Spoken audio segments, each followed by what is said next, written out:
And so it's a different orientation when you begin to understand that you create your own reality, and that you are a attractor. You are an attractor. You are an attractor. You are an attractor. You are an attractor by your attention. You are an attractor by your attention. Your life is created by the story you tell. Your life is created by the memories that you remember. Your life is created by the conversations that you have. Your life is created by how you feel about things. And you have the ability to feel differently than you do if you want to, just not all at once. Because the law of attraction, while it is your very best friend because of its consistency and because of its power, it also will give you what you believe. And so as you believe something, law of attraction gives it to you, and then you say, see, I knew it was true.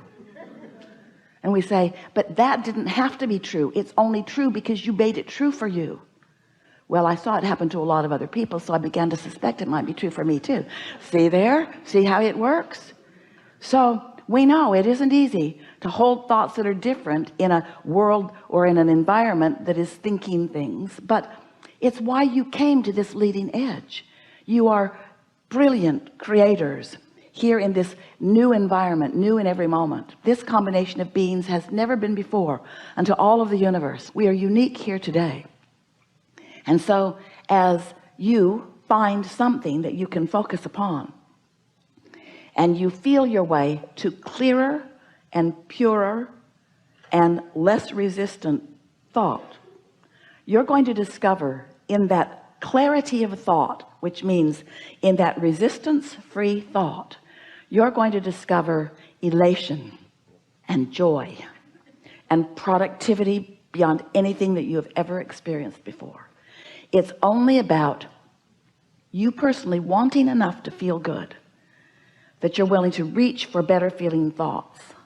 You're willing to clear your mind and start new again, that after a good night's sleep, that you focus a little more deliberately on things that feel better.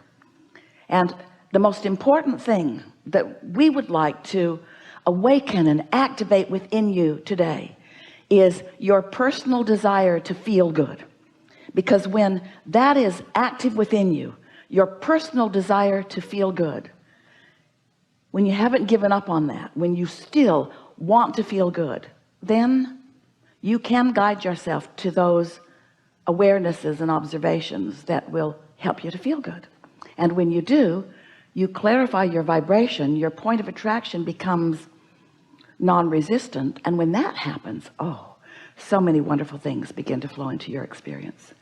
And the thing that is so wonderful about that is you get to watch, you get to witness your clarity turning into experiences and things, thoughts turning to things, thoughts turning to things. That's what you came here for. We want to start just briefly by getting you to consider some things, and then we want to open the conversation to whatever you want to talk about. The other day, yesterday, Esther was waiting in a boarding area to get on an airplane to come to see you, and she was sitting very near a woman who was on the telephone having a very loud and unpleasant conversation with someone.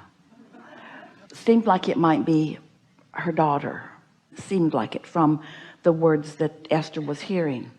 And Esther tried not to focus on it, but it was very loud. And Esther thought about moving, but it was very interesting.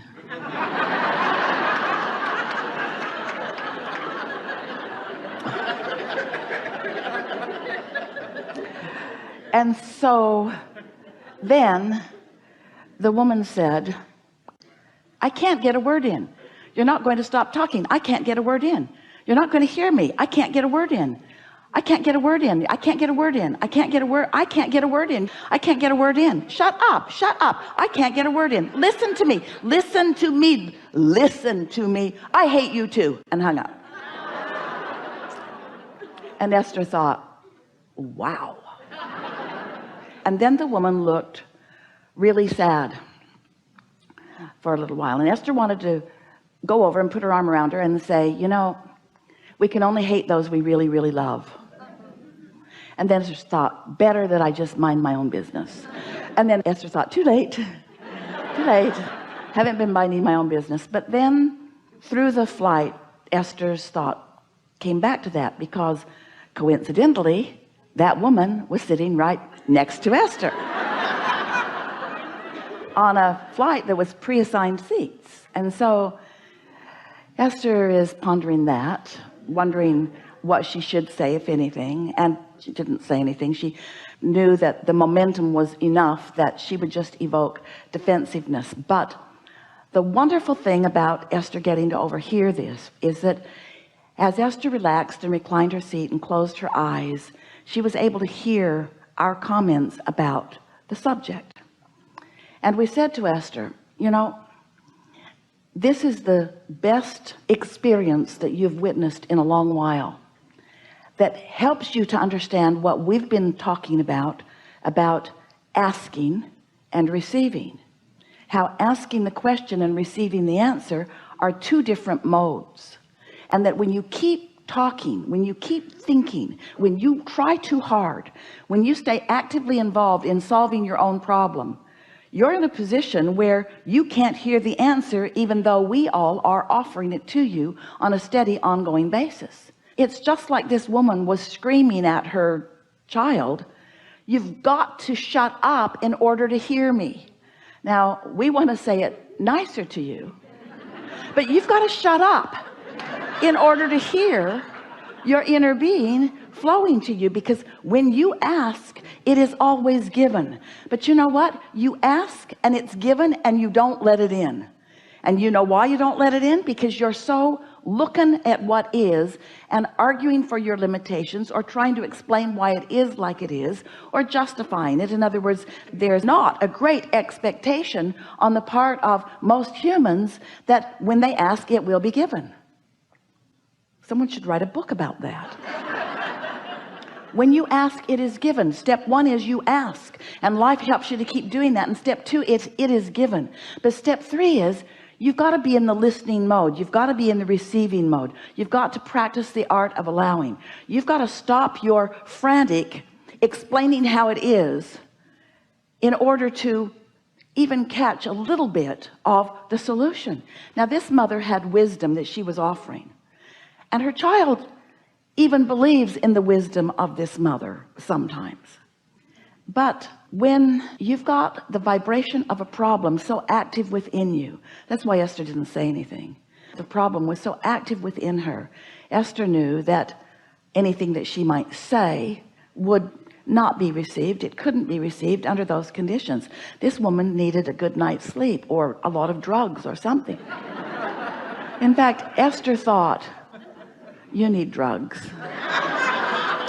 And then she heard the woman call her therapist and ask for a prescription to be refilled. And Esther thought, ask and it is given. Ask and it is given. So what is it you are wanting to talk about? We're eager to talk with you about anything that matters to you. Nothing is off limits. When we find you, it's because you will be a good representation of what people in this room are asking about. And so it's going to be a wonderful unfolding today. Just relax and enjoy. Thank you. That's just the only way that I can open it. I have a lot of questions, probably like a lot of people. You'd be surprised at how most of your questions are all the same. Yeah. They're about different subjects, but it's the same question. Yeah. And that's fortunate, because we only have one answer. Great. So I found for myself that, you know, my emotions vacillate. Based upon what you're focused on. Yeah. So my focus vacillates. Is that what you mean? Say that one more time, sorry. My focus vacillates. Yes, it does. My focus vacillates because I don't stay focused on anything long enough to gain enough momentum. Yeah. And that's a good thing when it's unwanted things, because that way I'm fickle and nothing really gets a hold. Yeah. But when it's things that I care about, my vacillating focus doesn't serve me very well. Mm-hmm. Next. Thank you. I love you. I just need to say that. I find myself often in a state of overwhelmment. Well, let's just briefly, this will be very brief. Overwhelmment is asking for more than I'm allowing. Overwhelmment is a whole bunch of unresolved flowing. It's a bottleneck Overwhelmment is a bottleneck. It's because I'm asking and asking and asking, but I'm not receiving, and so my valve isn't open and I'm not letting the resolutions happen. That's all that it is. It's not too many subjects. You could focus on so many more subjects than you ever do. And if you're in a state of clarity and expectation, Esther said to a driver yesterday, she said, I have this saying and I say it all the time to myself. And he said, what is it? And Esther said, things are always working out for me. Things are always working out for me. And he said, and they are. Look, you got me. Things are always working out for me. Things are always working out for me. That's a really good statement to say and mean that will sort of soothe that overwhelmment. We interrupted you, but we want you to understand what overwhelmment is. Thank you. Everything's about balance, in and out, in and out. If you were to only breathe in and never breathe out, you'd be overwhelmed. The other way works. If you were to only breathe out and never breathe in, there'd be a shortage consciousness there worth talking about, wouldn't there? Yes. Yeah. Absolutely. So it's balance, in and out. Got it. Thank you. I guess part of my question around this is I occasionally have taken medication, drugs to actually work with that to balance my seam of overwhelmment. No, you don't balance your overwhelmment. What you do is mute your ability to know you're overwhelmed. Oh, got it. Yeah. Yeah. What happens? Which is not altogether a bad thing, because feeling that frenzy isn't good for you either. But it's like putting a band-aid on a gushing wound. It's really not the answer. Well, what happens to asking when you're in that state of what a drug or anything kind of puts you in? What happens to asking? Ooh, that's the best question anyone has ever put to us. What happens to asking? It gets bigger and bigger and bigger. Because once you ask, we've demonstrated this, you've all heard it and watched us do this. So when life causes you to know what you don't want, you know what you do want, and you emanate an asking, a vibrational request. And it moves forward into this vibrational atmosphere that we want so much for you to accept the reality of this vibrational reality that we call it the vortex. Wrote 2 books about it so that you would accept its existence. Life causes you to ask, even if you don't use words. When life causes you to ask, you emanate a request that source answers.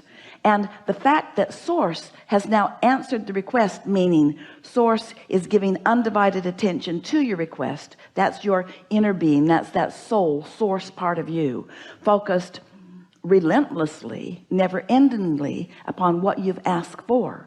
And now think about law of attraction, now responding to that focal point of your inner being, which means that desire, what happens to my desire? Your desire just continues to expand and become more, which means once you launch one, it's prudent for you to move in the direction of it because of the expanse between the desire that is yours and is tied to you because you gave birth to it, and you in the moment because of the thoughts you're thinking.